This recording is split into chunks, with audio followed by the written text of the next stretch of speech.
Alright, what's up all my YouTube subscribers? To my old subscribers, welcome back. To my new subscribers, you are now watching Raphael on T. I wanted to give you guys an update video on what's been going on so far. And also give you guys some things that I've learned through having my hysterectomy done. Because I know it's not commonly talked about, like after some trans guys have hysterectomies to do bottom surgery, or even if they just have the hysterectomy just because of the testosterone fighting with their estrogen. Um, um, Basically, what I learned was um, when you have a hysterectomy, they take out, oh, forgot, trigger warning, I am going to be talking about female genitalia. So if you are dysphoric, and I am dysphoric, but when it comes to my bottom and my top, but lately I've been having bottom dysphoria a lot. But anyway, I wanted to do a trigger warning before I said this. You have female genitalia. I'm going to use the proper term. And they do a hysterectomy. Um, the hysterectomy, I had it laparoscopically done through 4 incisions on my belly. Here you go. I will show you guys. I have one right here. If you guys can see that, I have one right here. One inside my belly button. One right here. And then I have one right here. Now, I had mine done laparoscopically, like I said, and they pull everything out through the bottom. I have heard, I have watched videos on hysterectomies, trying to find out more about it, and things like that before I had my hysterectomy. And one of the things that I experienced, I don't know if every trans guy experiences this or not, but because everybody's body is different. My experience was that right after the first, I think it was like the first 2 or 3 weeks after I had my hysterectomy, if I drank a lot of water, I have to go to the bathroom immediately. It was like my bladder was filling up real fast. That has since changed, but it's like my bladder would fill up really fast. And I had to pee a lot. I do mean a lot. For the first 3 to 4 weeks, when it came to my hysterectomy. Sorry, you guys, I don't know if you could hear me with the fan on. But when it came to my hysterectomy, it was like the first 3 to 4 weeks that I had to pee all the time. It didn't matter. If I sat down and drank some water, I had to get up and go to the bathroom. I had to get up and go pee. And also,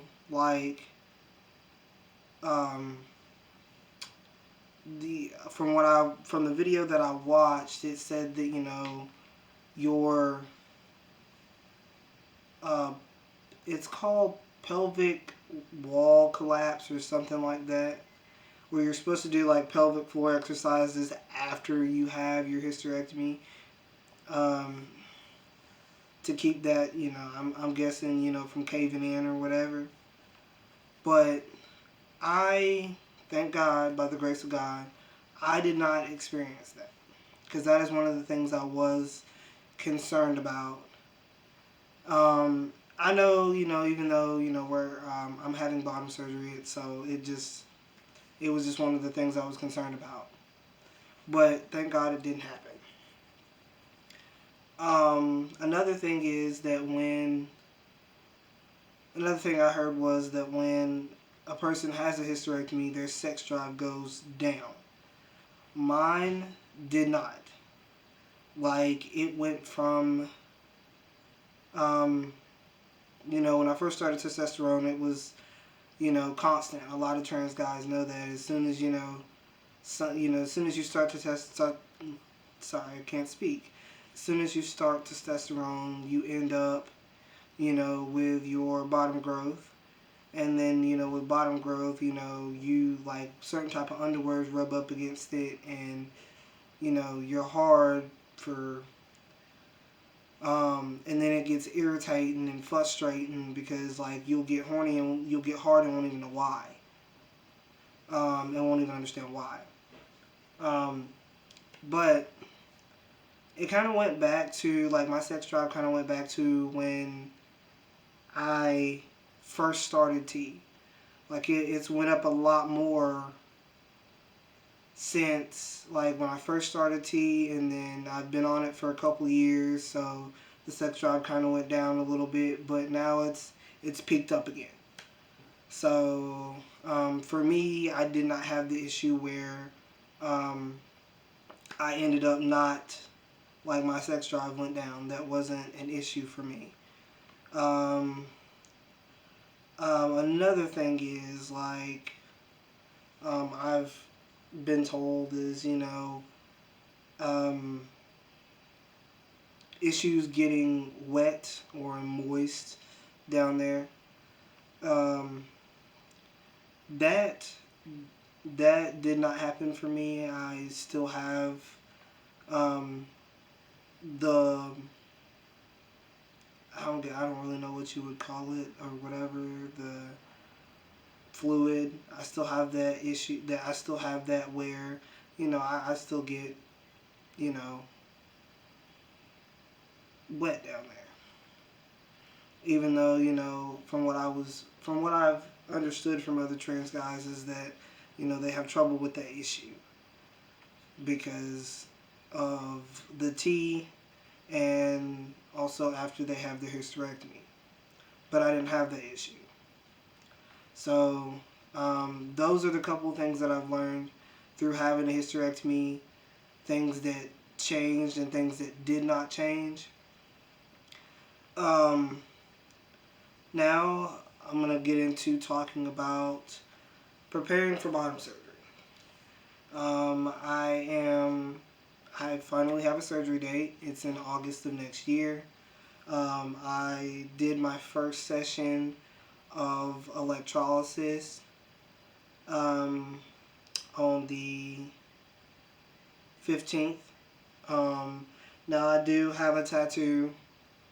The lady that I went to go have my electrolysis done, she works out of her home. So it's not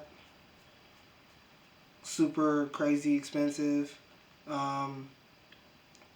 She comes highly recommended. She had her own place, her own business in town for like 25 years before she decided to retire. Now, like, I knew going into electrolysis that because I had a tattoo on the arm where I was going to use as my donor site, there was going to be some blistering and whatnot because it is over a tattoo. So, I had my first session. My first session went good. I did have somebody ask me on Facebook on the bottom surgery discussion page if electrolysis hurts. Now, she says some people don't use no type of numbing cream or anything. But she did give me some numbing cream to use. This is it right here. I hope you guys can see that. This is the numbing cream that she gave me. that numbing cream, I put it on 30 minutes before my session, 30 to 45 minutes before my session.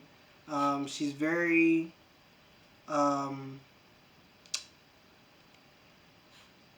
she's very concerned about aftercare to make sure that after every time you have a session with her, you take care of the area that you have had the electrolysis on with washing it, um, and everything. Like, she told me to go get antibacterial soap, like the big orange bottle, um, like the little cheap I got the little cheap version from the Dollar Tree, and to wash my arm in that.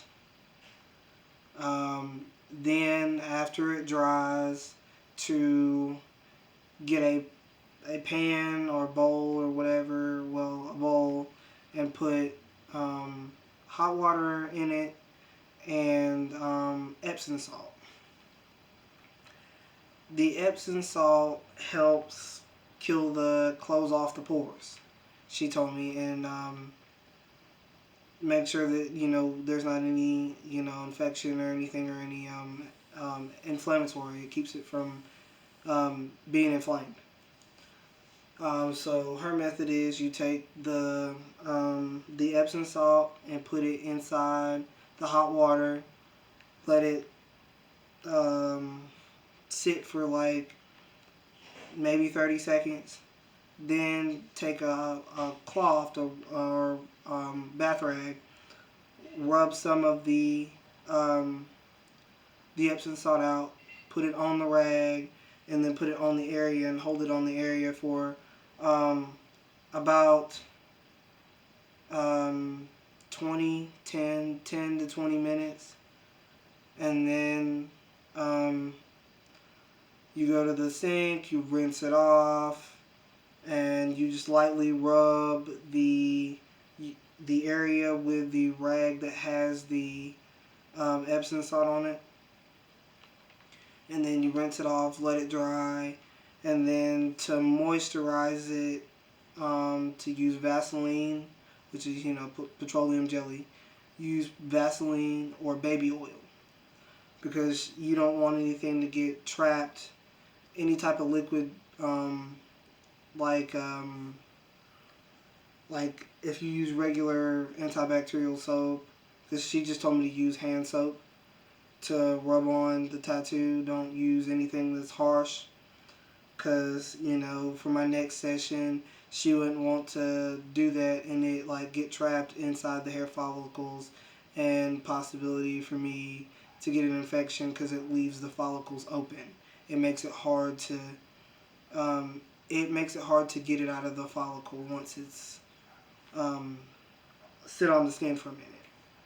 But she told me to do that. I done that for like the first 3 days, like she told me to. She told me I was going to scab up because of it being done on my tattoo.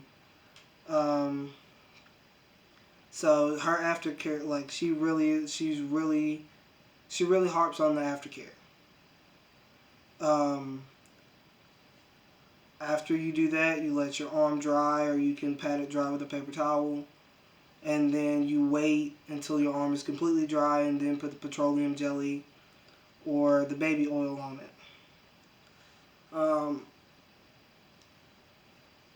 And that's what I learned about electrolysis. And I'm going to give you guys an up-close look at how my arm looks. Oh, and I do have to say, she did have me shave my arm, shave the hair down like a week before I went to go see her, because my hair on my arm is like really curly, if you guys can see that. So she had me shave it down because it is curly on my arm. My arm hair is really curly. So she had me shave it down, and then she wanted to see how long it would take for the hair to kind of start growing back. I told her normally it takes about 3 days, especially for the hair on my face. It takes about 3 days before I end up with like 5 o'clock shadow. But I am going to show you guys how it looks now.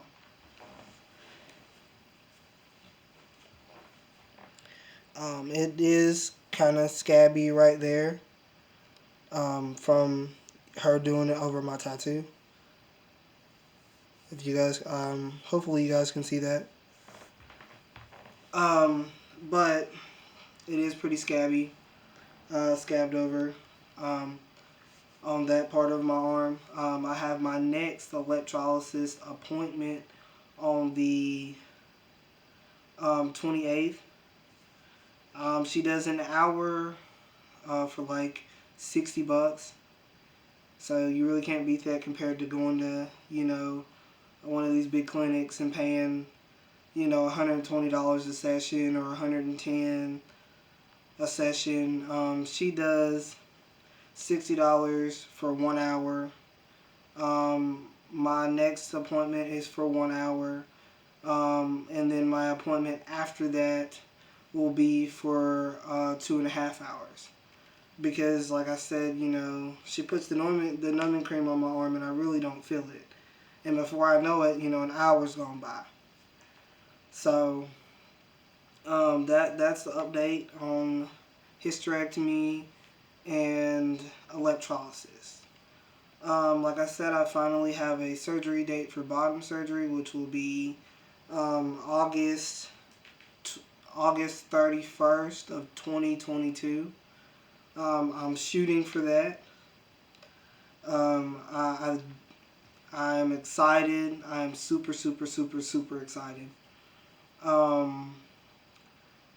He wants me to do electrolysis for like 6 months. So I started in this month right here, and I'm not supposed to stop until February.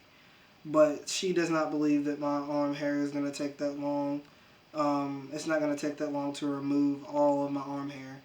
It might take 6 months, maybe, but she doesn't feel like it's going to take that long because, like I said, my arm hair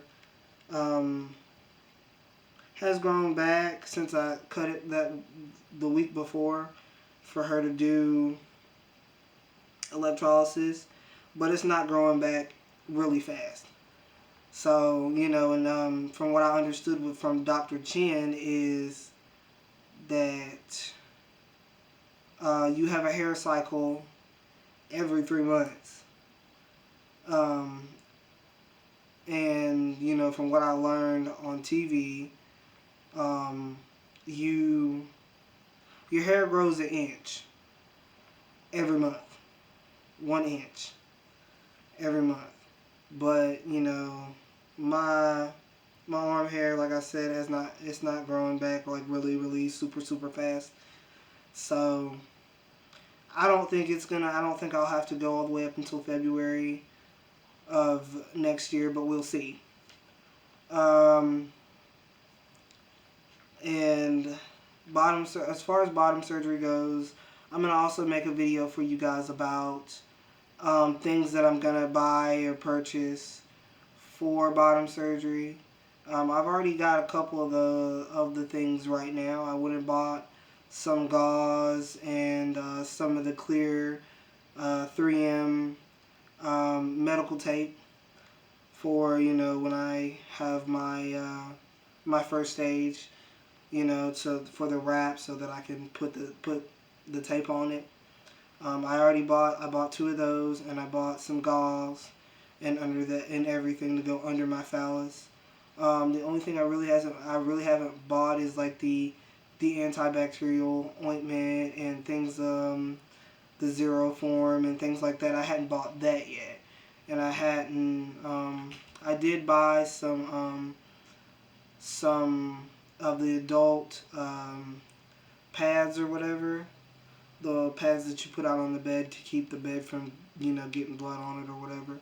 I did buy some of those, but I think I'm gonna buy some more. But I am gonna do a video so you guys can see what I'm purchasing and everything for when I have my bottom surgery. If you guys have any questions, don't hesitate to ask me in the comment section. Like this video, share this video, subscribe to my channel. hopefully, I feel like hopefully when I get ready to, when I start giving, when I start doing a giveaway, I think I'm going to be doing a giveaway here soon. I have compression shirts that I bought, and I bought like 3 of them.